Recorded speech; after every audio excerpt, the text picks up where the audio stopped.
Hora de conversar com Juliana Rosa, nosso assunto é economia, que parece que estava ruim e agora parece que piorou.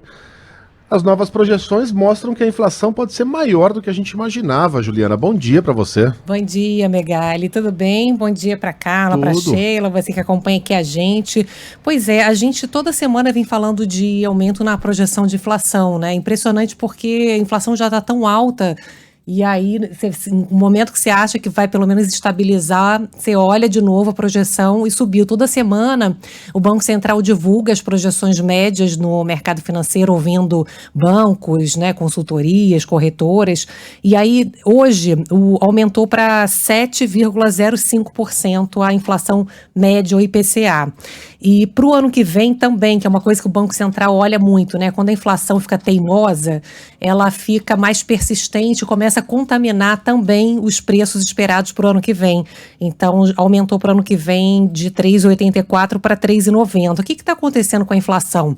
Os economistas me explicam o seguinte, que o que se imaginava era que agora na metade do ano, as questões de problemas de oferta, algum desequilíbrio, né, na cadeia provocada pela pandemia, na cadeia de indústria, né, com falta de peças, como a gente está vendo na indústria automotiva, muitas fábricas ainda paradas por falta de semicondutores e outros produtos industriais também que ainda não estão completamente abastecidos, né, de forma normalizada, né? A pandemia afetou uma série de fornecimentos no mundo todo e o que se esperava era que agora no meio do ano essa situação já tivesse um pouco mais normalizada.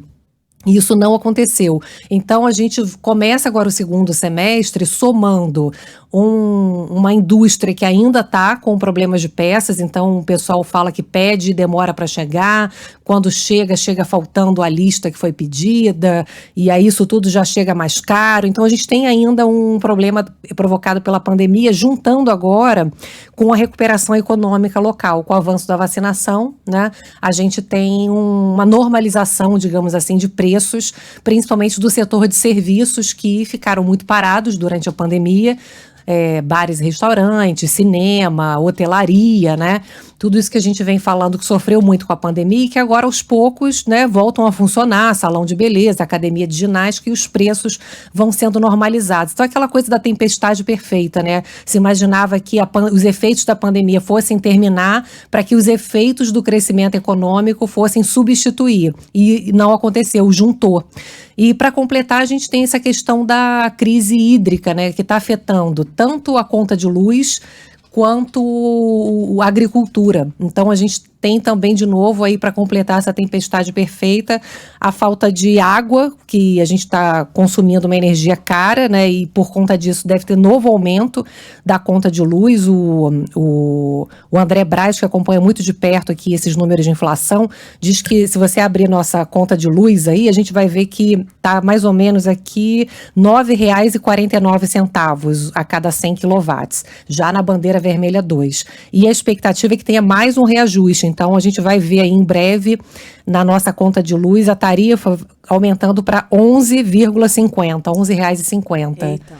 Porque, enfim, eles estão preocupados de ter racionamento e aí vão aumentando a nossa conta de luz para tentar fazer com que a gente consuma menos energia. E aí, por conta disso, qual é a outra preocupação também? A agricultura, né? Porque afeta ali a irrigação, a gente teve a seca, que afetou a mesma seca que não encheu os reservatórios de água no início do ano, também afetou várias plantações. Então, tem algumas culturas que recuperam rápido, mas outras que demoram mais. Então, o pessoal está muito preocupado quando a gente fala de milho, por exemplo, é uma coisa que demora a normalizar. E o milho afeta a carne, né? Porque o frango come a ração baseada em milho. Então, a gente tem essa questão da seca também afetando a alimentação.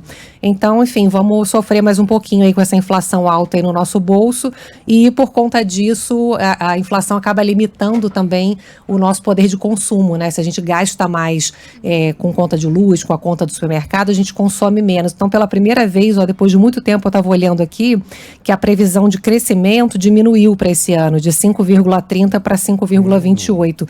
É pouco, mas a gente já vê que o quanto que a inflação, né, gente, já começa a dificultar a própria recuperação econômica, né?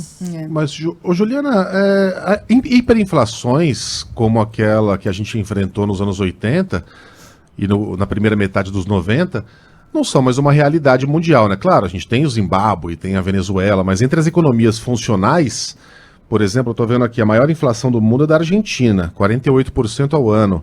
A Turquia está na segunda posição, 16%. São números mais civilizados, né, do que aqueles com que a gente estava acostumado. O Zimbábue chegou a ter uma nota de 100 trilhões de dólares zimbabuianos. Muito bom. 100 trilhões. Podem procurar na internet, essa nota existe. E não valia nada. Pois é. A gente já está enxergando na estrada da vida a Turquia ali na frente.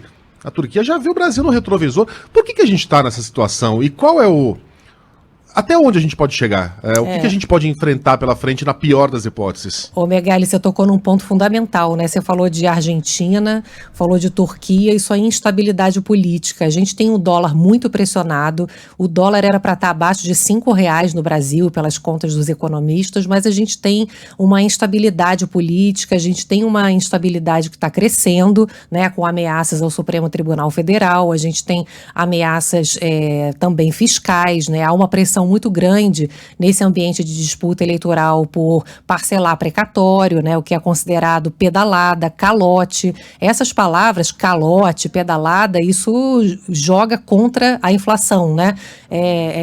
Insegurança na veia.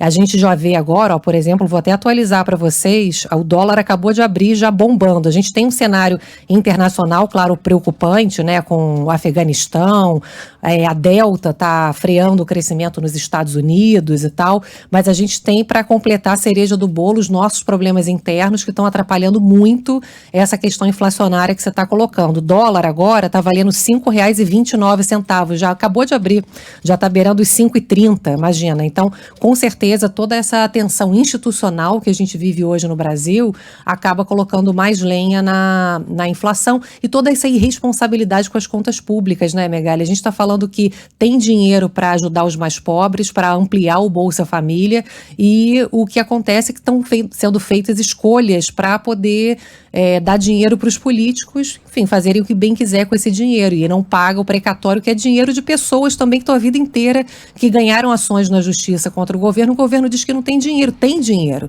né? Os especialistas em contas públicas falaram, né, já vários que eu ouvi, que tem sim dinheiro, o problema são escolhas, e aí essas escolhas batem em insegurança, né? Aí coloca a lenha na inflação, e aí isso tudo vira aquele círculo vicioso, né, na economia. A gente está vivendo realmente um momento preocupante, né? A gente precisa que a política ajude a economia. É isso. Adivinha o que chegou para ela hoje, Megali? O que chegou para ela? Correio Deselegante. Vamos lá, rapidinho então. Já deu horário. Sem chance. Não dá mesmo para ouvir vocês. Quer ter notícias negativas? É só ouvir a Band Lixo. Vocês ainda vão pro fundo do posto, tá escrito. Vocês se venderam. A carinha da Ju, meu Deus. É normal, a realidade tá? não assim é... mesmo. A realidade não é bonita, mas ela tem que ser mostrada. Agora, há alternativas. Pois Girar é. um pouquinho aí do dial, você vai encontrar um mundo muito bonito no rádio, né? Aí você abre a porta, vai dar uma voltinha lá fora, você vê que a vida não é assim. Juliana Rosa volta amanhã, então, quem sabe com notícias melhores. Um beijo, Ju. Um beijo, boa semana para vocês.